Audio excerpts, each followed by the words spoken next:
the parents. We don't have money for a substitute teacher, so I'm the substitute teacher when any of our 11 teachers are out. The parents bring in the extra money. They bring in the toilet paper and the paper towels. The parents serve lunch. The parents are what keeps the Academy for Science and Design running. And right now, we've just had to send out an annual fund letter saying we need actual cash. All of the parent volunteering is fantastic, but it does not pay the power bill or the rent or the teacher salary, that kind of thing. Also, in my opinion, ASD does not go out and look for kids because parents have recognized within their child and have gone searching for somewhere else. As a parent of a student that is there, my son goes to ASD, but my daughter goes to Three Rivers School in Pembroke. Yeah, my daughter could care less about going to ASD. She does not see any need for it. To her, it's a bunch of nerds. It's a nerd school.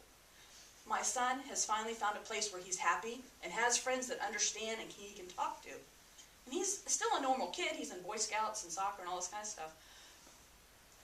But the No Child Left Behind has affected kids like my son because all the money and emphasis is going to bringing up the bottom to the middle. It has nothing to do with the top, helping the kids that are at the top. And these kids that are at the top are going to be the people that invent the thing for cancer or the next whatever. It's going to keep our country going into the next, like Bill Gates was saying, into the next 20, 40 years competing. So our parents at our school believe in our kids so much that we have to drive them there. There's no transportation unless you live in Merrimack, and do all this extra money for it. I really don't think that we could survive, and I think that the rest of the school would agree with that, director, etc. We couldn't survive without the parent being there and doing all of the extra that the $5,400 per student doesn't cover. We're bringing out some really good points there about what is, where do we set our priorities in spending our education dollars, and the whole question of sustainability of what we've got going. And I know there's a question over here. Actually, two, 10 charter schools. I know yours is sort of non-traditional students, struggling students that maybe don't fit the mainstream teaching style. Ours in the North Country is similar. How many are for gifted students? Theater, drama, sciences. There's one maybe in Dover that's for animal sciences, I think. I just wonder what the breakdown is of the 10. But secondly, the elephant in the room is, how do your districts deal with teacher evaluations? Because ours are pitiful. I was a school board member for 4 years. We got rid of 3 bad teachers. It took us 3 years to do it. Now our school board just doesn't seem to have the backbone to want to address that issue because it is long and ponderous and political and difficult. But I wonder if we could explore that a little bit, because it seems to be the elephant in every school district. Yeah, I played poker with some former teachers and as well as principals, and this topic came up. And do they win? I did okay last time, but don't always, unfortunately. But that precise issue of what do you do with the way underperforming teachers, I don't want to get myself into this conversation. Do you want to pick up the statistical part first, and then if we could talk about teacher evaluation in practice in the 3 schools here, that'd be great. There is no collective bargaining in any of the charter schools so far. There are 10 charter schools open, and about 5 of them are serving specific sort of niche markets. ASD, Academy for Science and Design. CATA is for the arts. What's another one? Seacoast Charter School, which is, and the Equestrian Academy. So about half are more specialized, and half are Non-traditional. Yeah. So let's talk about this whole business of evaluating teachers.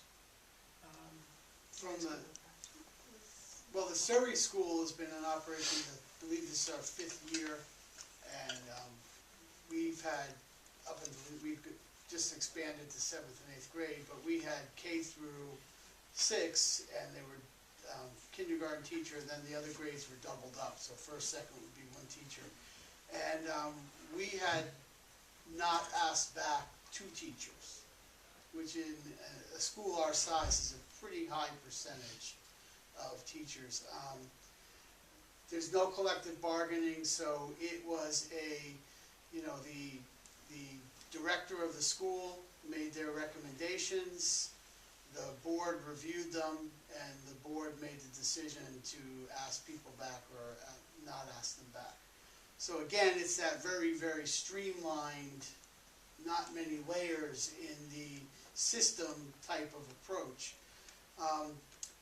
I feel a real strong reason why that can work in a charter school is because the board of the charter school does not have outside agendas that are driving it. For example, every board member is there to support the school. We don't have people who have been elected because they feel they have a mandate from the community to rein in taxes or to, clean out a school that's underperforming. Everyone's there to support the school, so we can make decisions in that type of atmosphere where we're choosing to rehire or not based on how they do in the classroom. And we are so small and we have such intimate knowledge of how each person is performing that even though we're not using any kind of real quantitative analysis of how that teacher is performing, we're not basing their hiring or firing on test scores or how much their students have improved from the beginning of the year to the end. We're basing it on our feel and the director's assessment of how that person taught. So and being a public school teacher, I totally understand why teachers and teacher unions are so adamantly opposed to basing teacher rehirings on some kind of evaluative system, because there is no system in place now that can effectively tell you which teacher is good, which teacher is bad, especially as you remove that system, that decision, further and further and further away from the people who are actually working with that teacher. In a charter school with 80 students, the board can be there on a fairly regular basis and see what that teacher is doing. In a school system in Washington, D.C., the superintendent of schools is never seeing what those teachers are doing, and there are so many factors in play that it's not fair to the teachers. They need protections. What about the rubber room? Well, I'm not going to defend New York City, and I'm not going to say. Michelle Reed was in there with those teachers. Yeah. She saw them. Yeah, Why can't well, she fire them? And I don't want to take the whole discussion away from charter schools, but if you go to another example, there are school districts that want to terminate teacher contracts if a teacher is arrested for DWI. Well, that's good. Well, I'd say that most professions, people do not lose their job for an issue. Can I back up to that other question? The beauty of our mission being underengaged allows us to also provide education for gifted students. Oftentimes gifted students are not engaged in traditional mainstream high school. So our program allows them to develop an individual process outside of that. So thankfully non-traditional learners come on both ends and in the middle. And boy, we just fire them when they suck. I mean, really. Exactly. The truth is if students aren't engaging with them and students aren't, and that information comes from students and parents. We absolutely listen to what they have to say about the teachers who are in our program, and if they're not engaging them and they're not learning, and then we say, see you later. We're pretty good at picking them. So that helps though. It's good to hire. Same thing with the Academy for Science and Design, you just don't ask them back.